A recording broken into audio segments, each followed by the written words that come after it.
Hey, Goddess, welcome back. It's Andrea with You Are Mind, Body, Soul.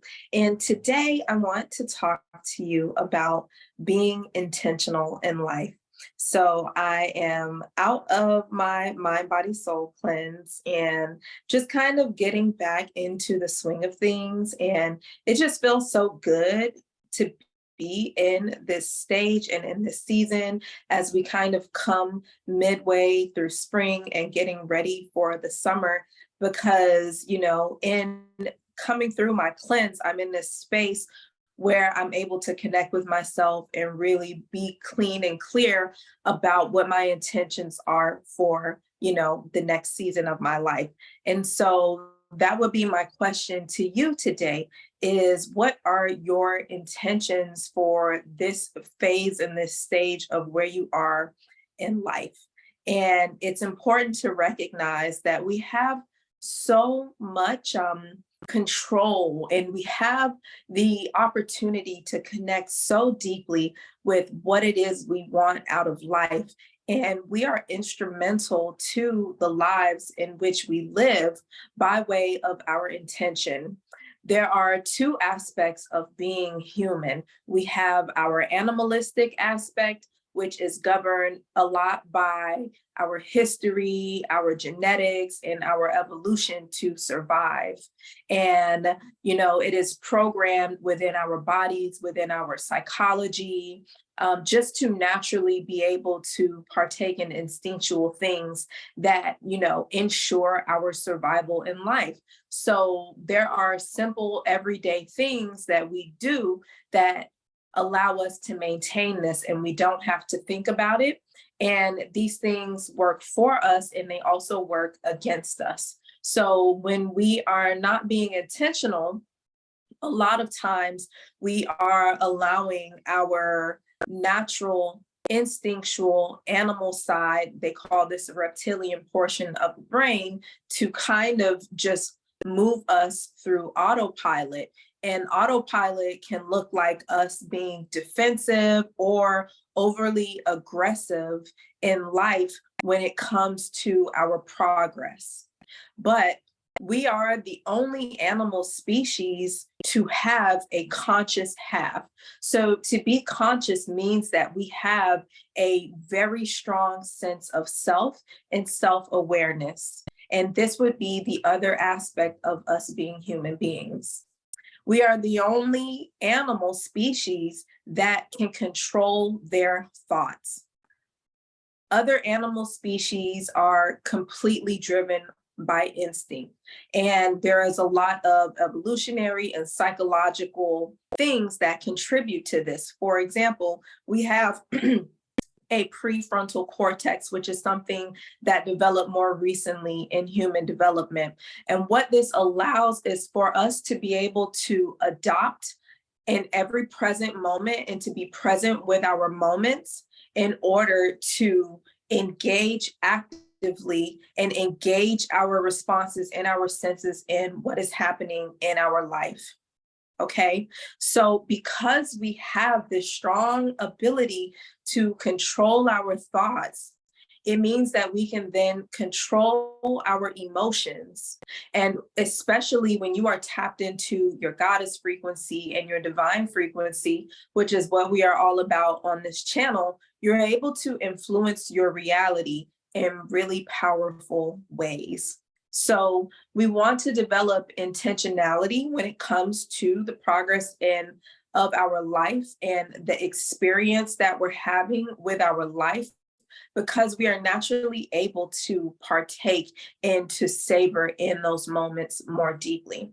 So if you find yourself in a place where you are in autopilot and you feel like you're a victim of your circumstances, or you feel like you're just not manifesting the reality that you want, or the circumstances and the situations and the things that you desire, I want to just kind of encourage you to be more intentional.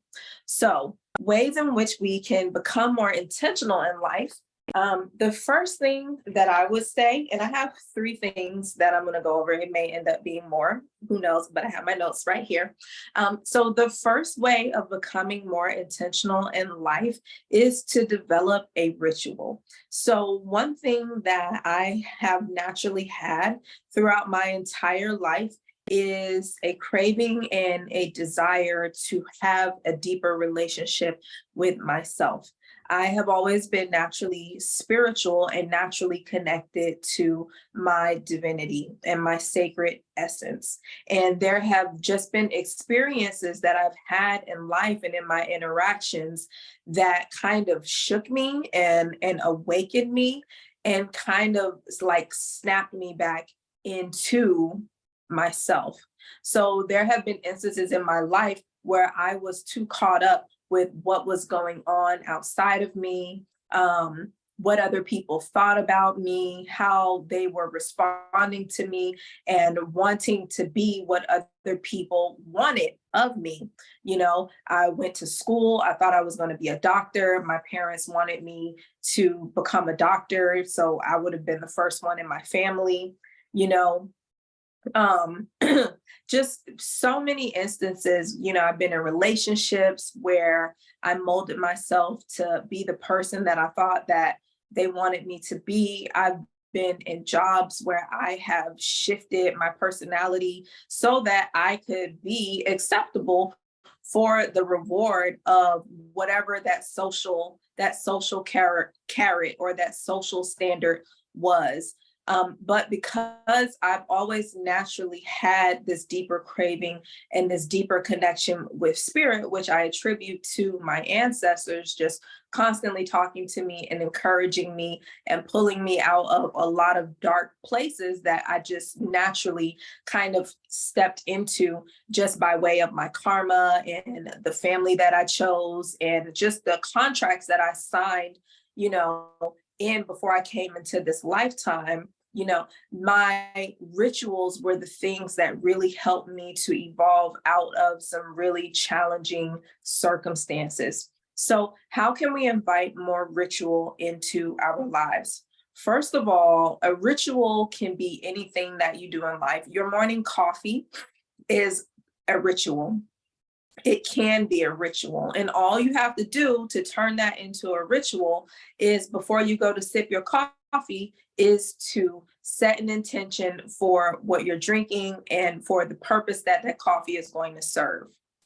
And the best way to get started with simple moment to moment rituals is when you drink your water.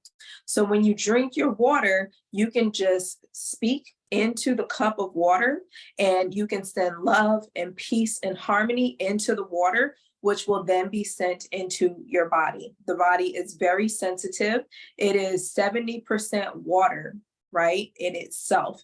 So, water is very sensitive to thought, it is very sensitive to words, and there is a lot of scientific research that has been done around this by Dr. Emoto. He did a lot of research with water and the sensitivities that water has to the vibration of our voice.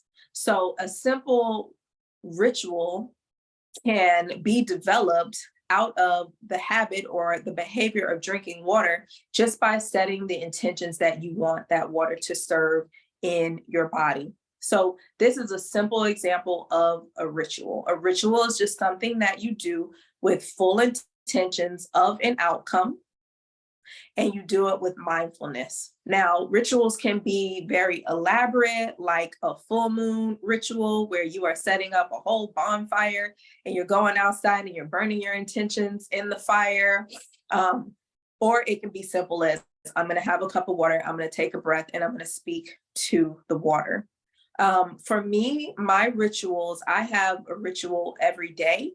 So I think that it's important to have at least a morning or an evening ritual, if not both, because when we have these daily rituals at the same time every day, we are programming our subconscious mind to hone in on whatever that intention, whatever that thought is that we are putting into the activity.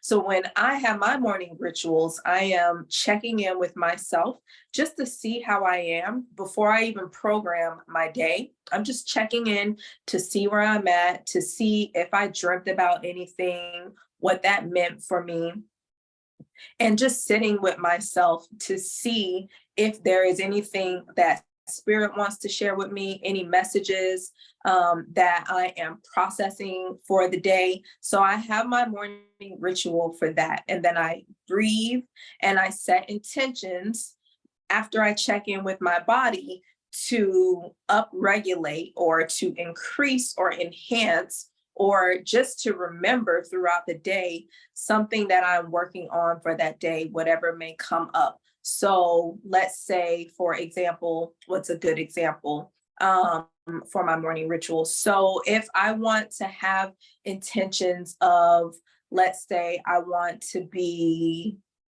energized for the day and I want to be laser sharp in my focus. Let's say I'm working on a deadline and I'm creating something and I want to be laser sharp in my focus. So that may be my intention for the day. So I'm going to focus in on my solar plexus chakra, which means I'm going to have like my posture correct. I'm going to have my body center open here at the center because I know that I'm being driven by my center. Okay. And this may require, life may bring to me that day instances and where I need to be courageous and instances where I need to be a bit more brighter or toned up, turned up for that day.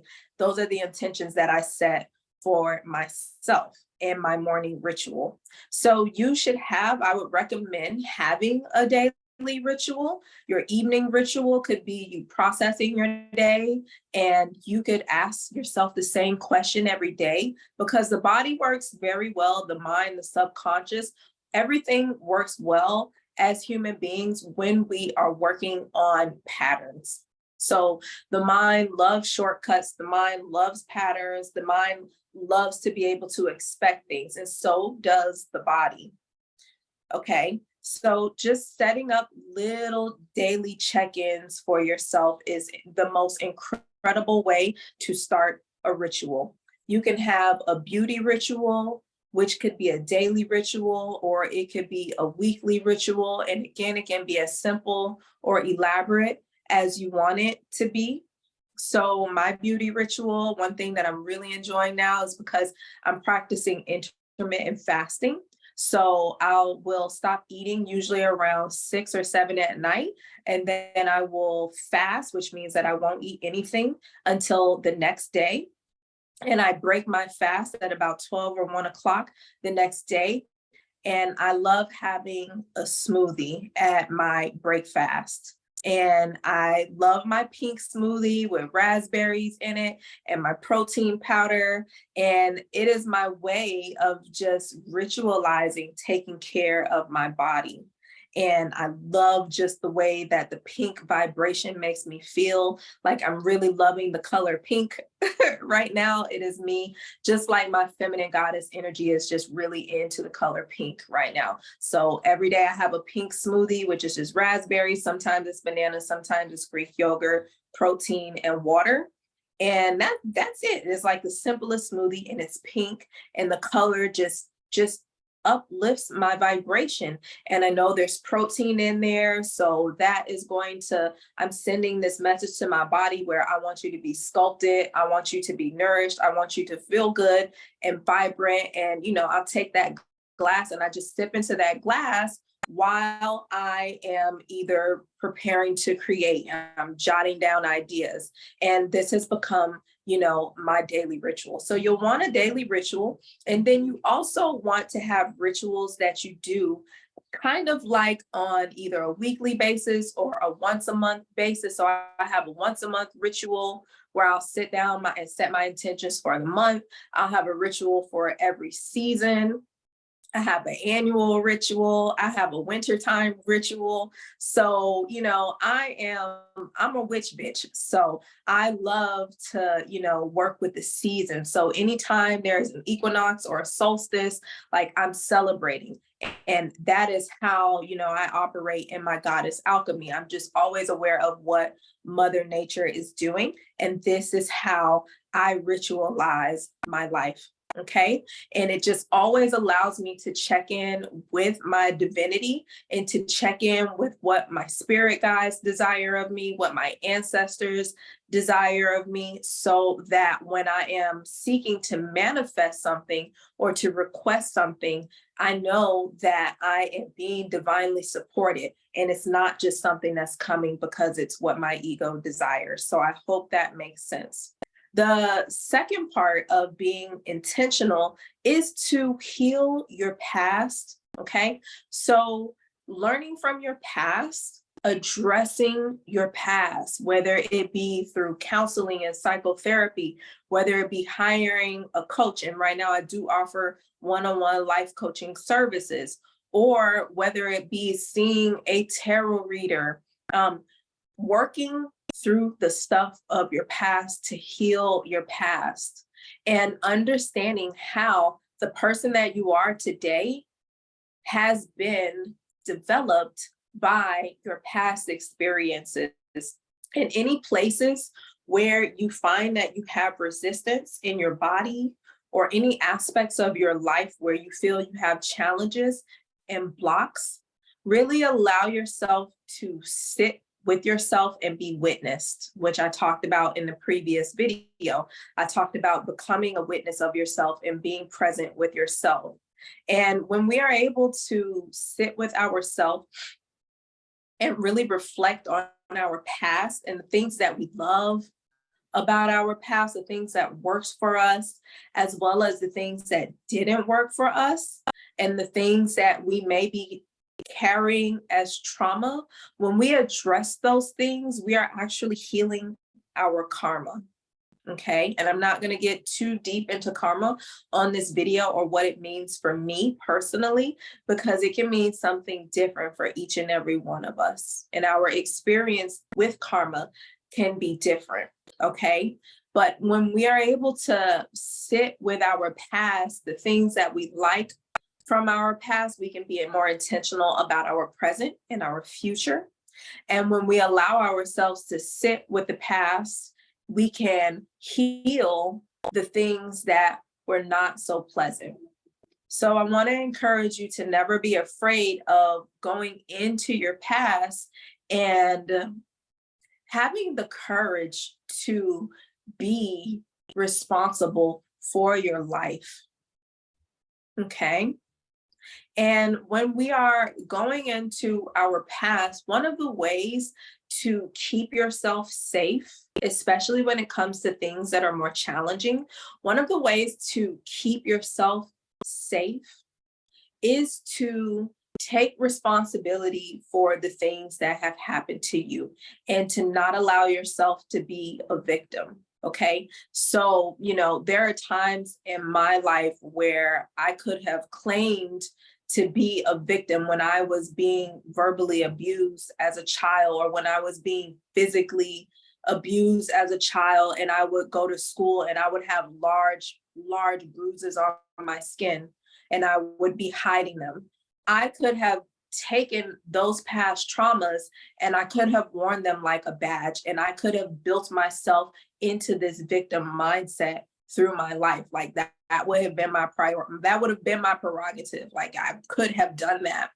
But because I chose to look at my past and I chose to look at my relationship with that family member, and I chose to forgive, which I'm not telling you to forgive right now, although forgiveness has been helpful for me when I examine my past. But when I chose to forgive and I chose to see that person, that they were on their healing journey and that I was a part of that journey, because I didn't hold animosity inside of my body for what they did to me, then I was able to heal. And, you know, this is a part of the gift of not being a victim and taking responsibility for the things that happen to us. When it comes to things that are challenging in our past, one thing that I have learned is that from a lot of deep inner work and a lot of spiritual work is that the soul, my spirit, before I came into this body to be Andrea, and please like and subscribe if you're enjoying this material and also share. But when I came into this body to be this beautiful, strong woman of color, that there were just certain things that my soul signed up to experience. There were certain relationships that my soul signed up to experience. And particularly when it comes to the negative experiences, I choose to remember that this was almost like this was a contract that I signed with this individual. And the purpose of the contract was not to keep me small or to keep me stuck or to put me in a position of victimhood, because I see life as a school, and every relationship, every lesson, every experience that I have is like a grade. And we are going through these grades in order to level up into the next grade. So I take responsibility and I give myself back my personal power by remembering that this person was just a part of my journey so that I could pass that class and that grade, that lesson on forgiveness, that lesson on self-compassion, that lesson on whatever it was that they experienced. Because not only do I look at myself, but I also examine what other people are supposed to be learning, just because of the natural way that, I was created to see things and to view things. So one of the most powerful things is just taking responsibility and knowing that your soul signed up for certain things, and that you are only a victim if you allow yourself to be a victim. Because there is just certain levels of spiritual consent that we give in order for us to find ourselves in these circumstances, okay? And I'm not saying that, bad behavior and negative things should ever be condoned, because those people they are going to somehow karmically pay for anything it is that they have done, any harm that they have caused to another individual. Each and every person, the bill comes due on that, okay? But we can decrease suffering, because suffering is always optional. Pain is inevitable. Pain will occur in life, especially when you're growing and you're getting out of your comfort zone. But suffering is optional. So I encourage you to have the strength to go into your past and to seek that healing.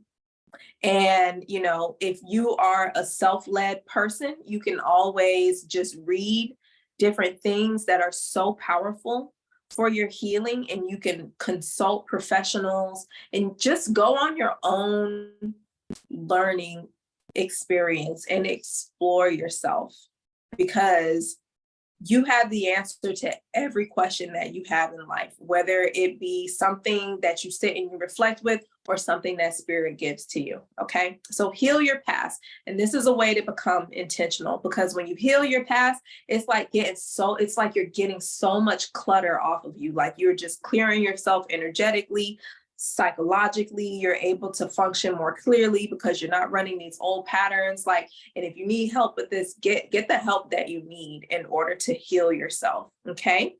And the third thing when it comes to becoming intentional with life that I have learned is to conjure your future. Okay. So when I say conjure your future, I mean, you have done your work on your past and you're not holding on to animosities. You're not being held down by being a victim. You're not running across different patterns because you have refused to face the truth of certain patterns that you're experiencing in your life. And this is stuff that takes a long time. This is like higher level work. And, that's why I'm here, just to voice this stuff as we go on this journey and as I share and guide you into these spaces where I have been intimately with myself. My purpose here is to share what I've learned from my experiences, because I had to go through most of this alone, right? And so if there's anything that I can share with you to help make your experience easier, I want to do that. So please like, comment, subscribe if you are feeling this message. All right, so we want to be conjuring our future. And the best way to know what we want for our future is to have presence, is to be with ourselves, to sit with our desires, and to allow them to flow. What makes you happy? What activity that you're experiencing makes you happy? What thoughts, what ideas bring you happiness and joy in life? Is it dancing? Is it expressing yourself? Is it quiet? Like, you want to know what lights you up. Where do you draw your energy from in life? You may draw your energy from bringing people together and the joy of, celebrating new connections. You may find that you are energized from being motivating.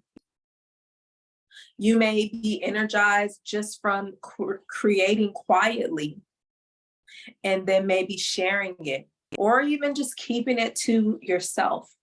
But the only way to know is by being present with yourself and to be aware of what fuels you, what energizes you, and what makes you happy. What are your desires?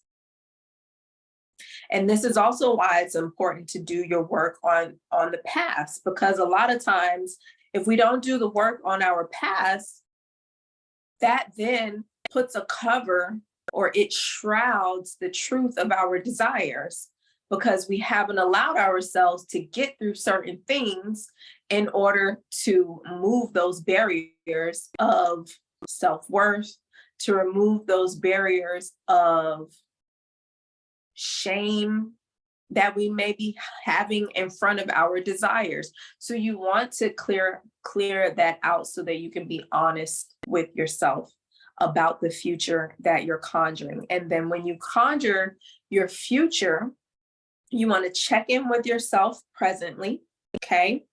Do you want to check in with yourself in the future to see how you are presently cultivating that future life, that future lifestyle, or that future person, okay? So you want to ask yourself, in this present moment, how am I contributing to the future that I desire? And do my daily rituals, thoughts, behavioral patterns, and beliefs align with the future that I want to create and that I want to conjure? And then you become intentional. You want to become intentional about the energy that you put out into the world about your future. So that's all I have for you today. I am looking forward to seeing you in the next video. I hope you enjoyed this message. And if you do, please like, share, and subscribe. One love.